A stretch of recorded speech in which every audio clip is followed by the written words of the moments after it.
So in today's video, we're going to be making our way from over there where the Emperor and Asian Forest Scorpion is, all the way over here to the saltwater tank. And I'm going to be talking about literally everything. So to start off with, we have my Asian Forest Scorpion, which is right there. Kind of chilling out, nothing too interesting with him. And then you can also see my Emperor Scorpion back there. I think I got him for $35, which is a little overpriced for an Asian Forest Scorpion. And I got him for $20, which is really cheap for a Emperor Scorpion, which is nice. I have a heating pad on the side of the tank for these guys. And I also have, I believe this is just normal bulb. And I keep their humidity relatively high. I've had them for probably about, I think, a week and a half and then 3 weeks, and they're doing great.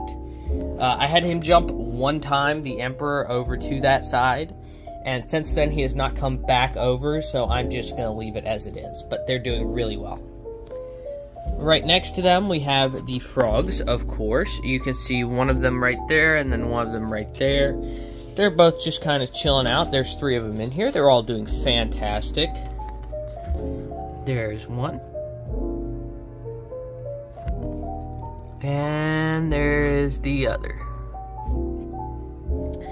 I have, hopefully I will continue to not see any signs of diseases, but I have not seen a sign of disease, parasite, fungal, mold, nothing. This tank is doing absolutely wonderful so far.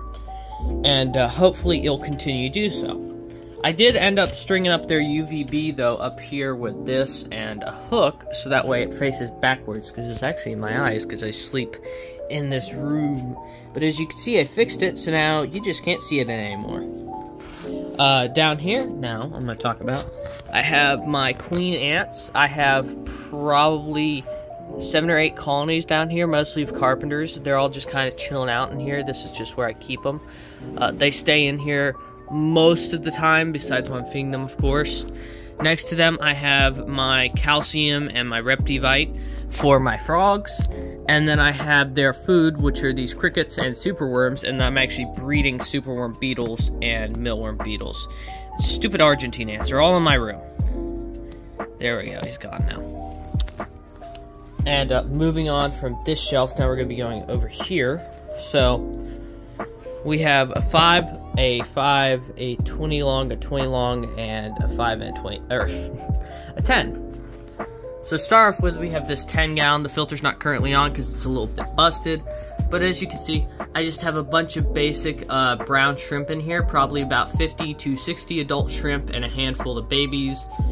They're all just kind of chilling out in here. I'll occasionally pluck around 5 to 8 of them every week, and I'll feed them to my Oscar, or I'll feed them to my tire track eel named Cheesecake.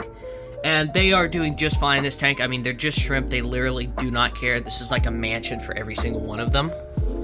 Moving over, we have my pea puffers, which their glass is nasty, I know. And their wood and everything. This whole tank is going to be redone probably next video, because I just hate it so much. It did look good originally. It had plants. Plants died. They killed a bunch of crap. So yeah, no, this tank is being very soonly redone. I know, it looks hideous. Next to their tank, I actually keep all my...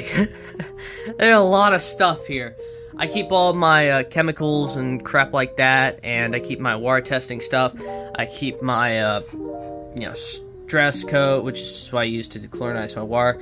I keep all my bottles up here, so this is where they all stay. And then below that, I have my pellets, which are right here. These are specifically for my freshwater shrimp. I also use them for the 40 gallon occasionally, and that's about all that they're used for. I absolutely love bug bites. I would recommend these every time. If you want to get a pellet, get bug bites. They're absolutely amazing. Every fish loves them. And then, the actual tank and not the food, this stuff, or this 20 gallon right here. This is a saltwater tank. It's doing really well. The filter's pretty low right now because I turned it down so there wouldn't be too much flow. But you can see my giant hermit crab. I have 2 peppermint shrimp in here. I have a goby right there, which is named Spicy Cheeto. I made a whole video on him if you want to go watch it, but he's doing great. And then I also have a pistol shrimp, which I'm trying to get him to pair with. He hasn't paired with yet underneath the rock. And then I think a handful of other stuff in here. However, the emerald crab I bought did pass away somehow or another. I don't even know how he passed away. He molted. I know it wasn't him dying. It was a molt. I'm 100% sure. And he was fine. He made it through the molt. He lived for 2 days, and then he was right on this rock, and he just disappeared. I think that the pistol shrimp got to him, or the hermit crab. I'm not sure, but the fish and the peppermint shrimp definitely couldn't have killed him. They're far too pathetic. And next to them, we have this tank, which is a 5-gallon shrimp breeding tank. So this tank is actually really dark because of all of this Valicineria, I think that's what it's called, all over the top. And as you can see, there's a lot of adults. I just made a video on these guys too, and you can see how many babies there are. They're everywhere. There's all the females and all that stuff. There's a lot of stuff going on in this tank, which is really cool. You can also see all the yellow tannins in the water, which is nice. And then down below that, we have an empty 5-gallon. There's like literally nothing in here. Bare bottom tank, some random shrimp, a random fish I got out of the creek I couldn't kill, and just a bunch of random stuff with some duckweed in the top. And the wireless I bought has slowly disintegrated. The seller did refund us because they were all broken up in shipping, so this was not my fault. But I still feel kind of bad that I couldn't get them back to good health, because yeah, it's just kind of sad. I've always wanted wireless. Hopefully I'll get it one day and get to grow really well. Anyways. Oh, also, that light's custom made. This light's custom made. That light's custom made. And they work really well. Next up is this 20-gallon, which is doing pretty good. I quite hate the scape of this tank, just like with the pea puffer tank. Now, at least this tank is serving a function of being bare for a reason, for just a put stuff in it tank. But this tank literally has no reason to be this ugly, just like the pea puffers. It's got 3 albino corridors, this little platinum parrot cichlid, which I raised from a little baby like this big, that I got from a Petco for free. He's absolutely adorable, and he's living a wonderful life. I have a platy in here. Her mate sadly died, so now there's no more babies, but I'm pretty sure there is one in here somewhere that's growing up. And then, of course, this Wisteria, which is done absolutely wonderful in this tank. I'm actually be removing it here soon enough and putting it into the 20 Beta Sorority, because I just hate the way it looks in here. And I'm probably going to be redoing this entire tank because it just looks ugly. Hasn't grown in correctly, just needs to be redone. Looks too bland. Anyways, moving on. Now we're going to be talking about the 40-gallon. So first off, I keep a bunch of crap on top of this tank. I keep a enclosed ecosystem, which is doing pretty well. There's some snails in there, actually. I have some shrimp, which I'm going to feed to the Oscar here later. I also occasionally feed these to the tire track eel I have in here, which is called Cheesecake. He's just somewhere in here. I can't tell you where.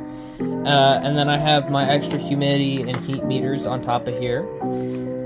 I have all their food. This is for Cheesecake, the tire track eel. This is for the shrimp tanks, just give them some extra calcium and stuff. In here I have the Oscar and Beischer food. Both of these go to them. I have some dechlorinizer. I have some more dechlorinizer. Random container that needs to be thrown away with a bunch of mealworm poop in it. I have the saltwater pellets and saltwater flakes. I rarely use these. I mostly use these.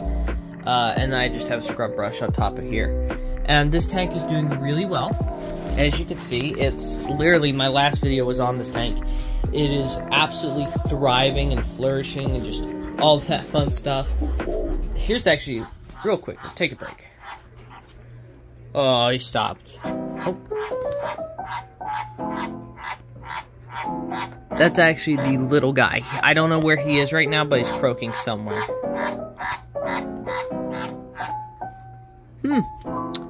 Do not know where he is. You might be able to see him, but I can't. Anyways, back to this tank. This tank is doing absolutely wonderful. So far, all of the fish are living, seem to be doing good after the water change. As you can see, they're all colored up. All of the plants are beautiful and green. The pleco is somehow still alive. I've killed like every pleco I've ever kept after 2 weeks. This one is doing really well. I fing him algae wafers like I always do. They're always, for some reason, they die. But this one is doing really well. He's been cleaning a lot of the blackbeard algae off of these plants, which is what I got him for in the first place. And he has been doing really well in this tank, and it's absolutely beautiful. It's thriving again. And even this has started growing 2 new heads, which is really nice, because I can never get this to, never get the Anubias to grow. Just never could.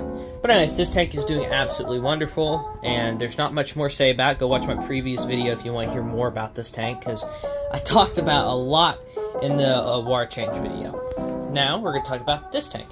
This is a 20 long... Oh, I forgot to mention. That's a 40-gallon breeder, by the way. Anyways, this is a 20 long tank. It's doing really well. As you can see, there's a lot of duckweed on the surface. The filter's on the slowest setting possible. This one is kind of busted.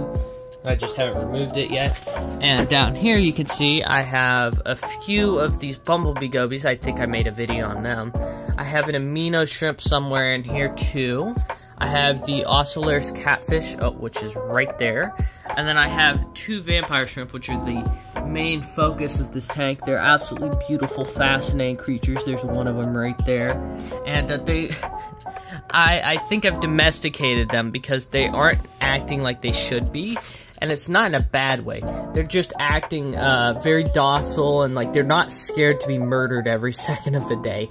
Not their natural instincts, but they all seem to be doing well and healthy, and no health issues or like parasites or nothing. So this tank is just doing really well. It was meant to be a cherry shrimp breeding tank. Accidentally got these stupid brown shrimp in here, which are everywhere now. And I've just kind of left it as that because I can't be bothered to fully empty it out, especially with my vampires doing so well. And I absolutely love them, so I can't take this tank down to redo it, because if I did, I would have to move them. And I don't want to hurt them or stress them out or nothing, so I'm just going to leave it going. Now we're moving on from this tank to this tank. I need to breathe. I talk way too much. I'm literally out of breath. But anyways, this tank is a 20-gallon tall, is doing really well. You might have seen this a couple videos ago. I have some, what is this? I forget. Pothos, yeah, pothos. I have some pothos in the filter, stuff like that, and it's doing pretty bad, but it's actually growing roots and stuff, so hopefully that'll do better. I have a custom-made light for this tank as well. It's doing really well. I have a bunch of plant trimmings from the 40. I still need a plant in this tank. And all of the betas are getting along. I've actually seen them schooling. Like, they're kind of doing great now. You can see that one's there, that one's there, that one's there, and they were just all following each other. The tetras are doing really well. There's a handful of shrimp in here. And everything in this tank is just kind of average, but doing well. And the log hasn't released 2 main tannins until war yet. It's a little more yellow than a tank without tannins.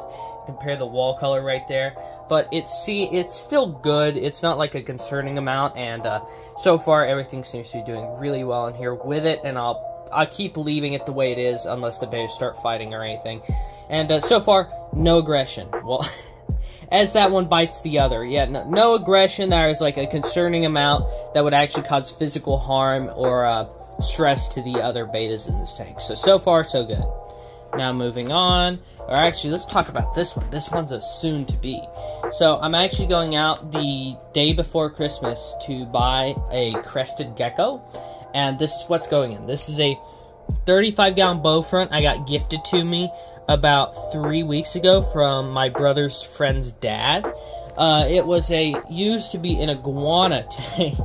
So someone was abusing a poor baby iguana in this. I feel really bad for the iguana, but I'm glad well, I'm not glad it died, but it passed away, and I got a hold of this tank, so now I'm gonna stick a Cresty in it.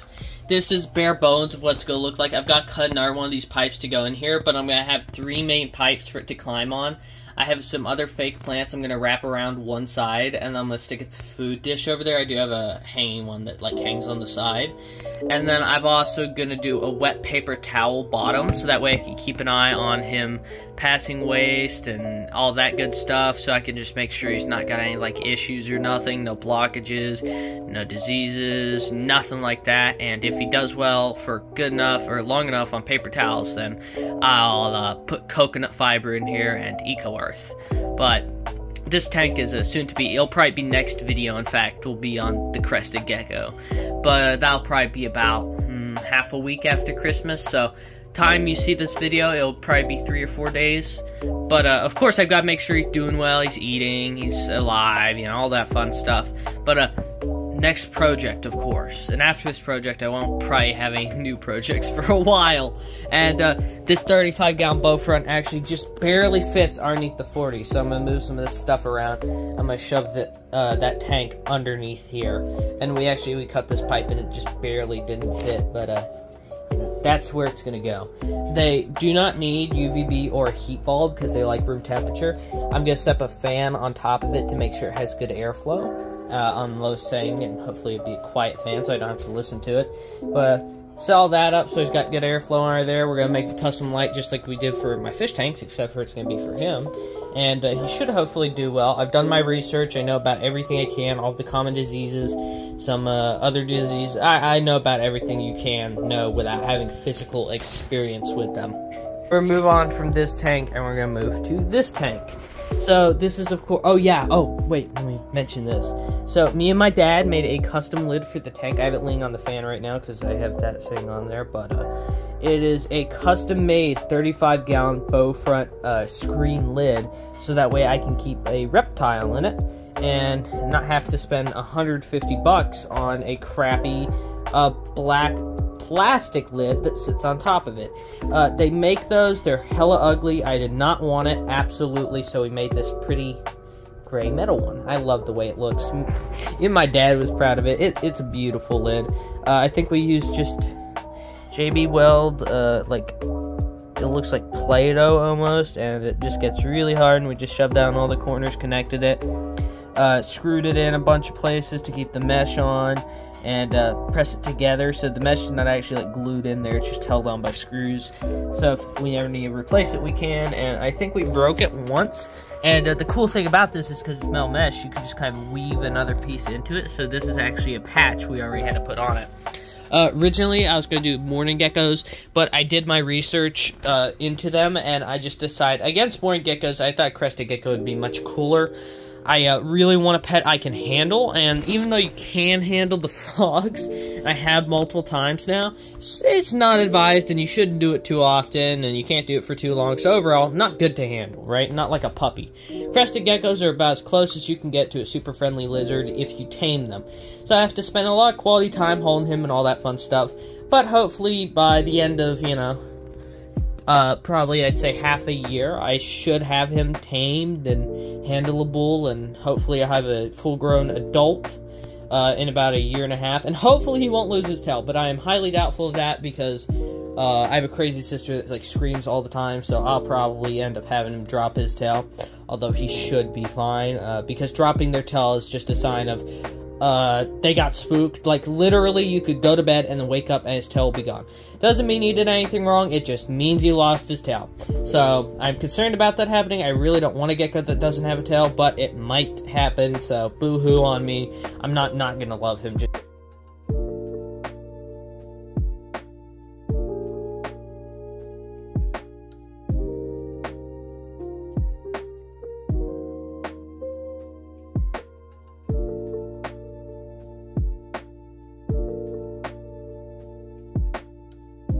because he's missing a tail. I'll still love him either way. But anyways, on to the saltwater tank. This tank is absolutely fabulous. It's doing beautifully well. I recently have moved this coral to the front. It got so big it could not sound the rock anymore. And it seems to be doing just fine. I have the mushroom right here. 2 bits of pulsing xenia. The pulsing xenia is also doing great, splitting more and more. I have this, I think it was the first one that came off of this. It's getting really big. It's actually about to start splitting off its own babies, which is nice. And I have like a minefield of them back there. They're doing really well. There's probably, I think, 7 or 8 splits off of this, and I gave 2 away to a Petco employee that is just he's a really, really, really good employee. And so he's actually the person I rehome my coral banded shrimp to, and he just recently started the salt, and that's why I rehome my coral banded shrimp, because he was causing issues. I gave him 2 of these pieces of coral, which happened to be his first coral in his tank, which is really cool. So, yeah, no, I gave him some of them. But I still have, like, an absurd amount, and I'll keep growing it, and I'll probably start selling it eventually. I have a bunch of this little purple algae on the back glass. It's a really unique species, so I really like it growing, because it's so pretty and unique. Most people hate it, though. I don't let it grow on the front glass, of course, because I don't want obstructing my view. The two clownfish, the two black ocellaris clownfish are doing really well. The little zebra snails or cone snails are doing great. The Bloody Mary shrimp is doing quite well. And then Diego, which is somewhere, oh, there he is. He blends in really well. Diego is doing absolutely wonderful. Love Diego's personality. He is the best fish in this entire room, and I absolutely love him. He brings me so much joy and happiness. And I think that's basically it. I'm trying to think of anything else. You thought this was the end? Nope, I was just joking. Next, we have the ants. So I have some random colonies right here. I have an enclosed ecosystem over here, which is doing really well with a bunch of three-leaf clovers. I have the original enclosed ecosystem, which was saltwater, which is doing relatively well. And then over here, I have some Java moss, or Java fern, Java moss I'm growing in there. My carpenter ant colony, which is currently hibernating. Over here, I have my baby mealworms, and then super mealworms, pupa, or superworm pupa. I have a bunch of Argentine ant queens I caught today, trying to nest in my room. A bunch more queens over here, probably 20 of them. Next to them, I have my Fedole colony right here, and then I have my other Fedole colony right there, and this random queen that keeps killing her workers. Stupid Argentine ants. And then a bunch of other random queens right there. I think that is... I do believe... Or actually, no, wait, that's not it. I also have... Oh, yeah, the fire ants, they're also doing really well. Right here, I have the weevil I caught. I forgot if I mentioned this in my video. But I have a weevil somewhere, and I have that little roly-poly, or isopod, that's doing really well. I also have my baby superworms, which I bred, which are currently being raised in there, and I think that's actually it. So I hope you guys have enjoyed today's video, and if you did, please go check out my TikTok and Instagram for high-quality footage and photos. I hope you... I already said that.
Hope you guys enjoyed today's video, and if you did, don't forget to go check out my TikTok and Instagram for high quality footage and photos.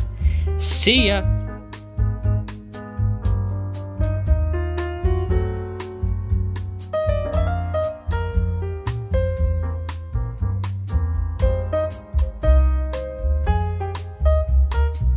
Three, two, one.